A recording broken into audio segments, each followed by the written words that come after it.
घुम्दा घुम्दै फोहोर उत्पादन गर्ने रुखमा पुग्यो।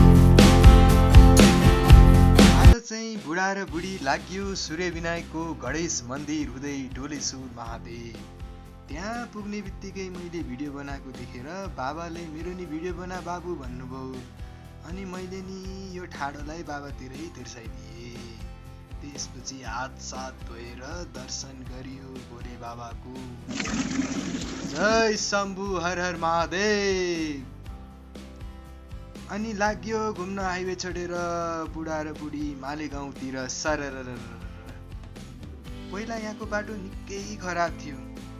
अहिले आस्फाल्ट पिच विथ उकालोमा ढलान। यति भएपछि आइएन त सरर। डोलेश्वरबाट 3 किलोमिटर माथि लागिसके पछाडि हामी आइपुग्छौँ मालेगाउँ। अब हामी भ्यालीको अन्तिम दृश्य देख्दैछौँ। त्यस पछाडि हामी लाग्यौँ जङ्गलभित्र। जङ्गलमा फेरि हामीलाई छुट्टै स्वागत थियो, फोहोरको स्वागत।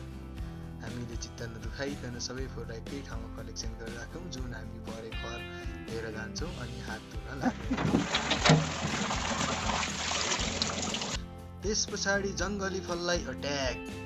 किम्मु, ऐसेलु, काफल, चुत्रो चाहिँ भर्खर स्टार्टिङ भइरहेछ, खान पाएनौँ। खरबुजा चाहिँ घरबाटै लिएर आएको। अनि मान्छेहरूले हेर्नुहोस् न, काफलको बोट भाँचेर हेर त बिजो।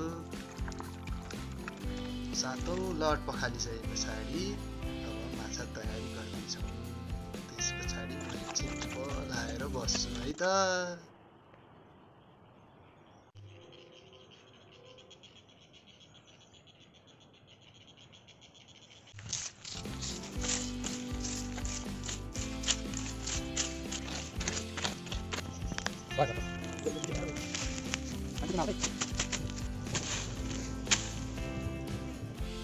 घरभित्रै बसी बसी मनमा धेरै कुरा खेलाउँदै बस्दा विचारहरू झन् गहिरा र भारी बन्छ।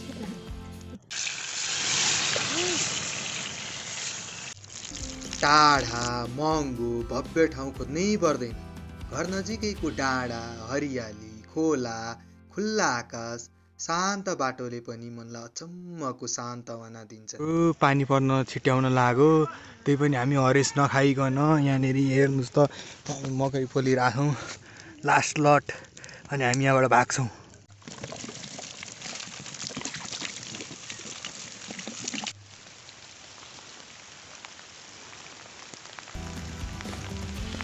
हस् त गाइज, पानीले गर्दा छिट्टै निस्किनु पर्यो। यतिन्जेलसम्म मेरो भिडियो हेरिदिनु भयो। See you next time. Bye bye. Thank you.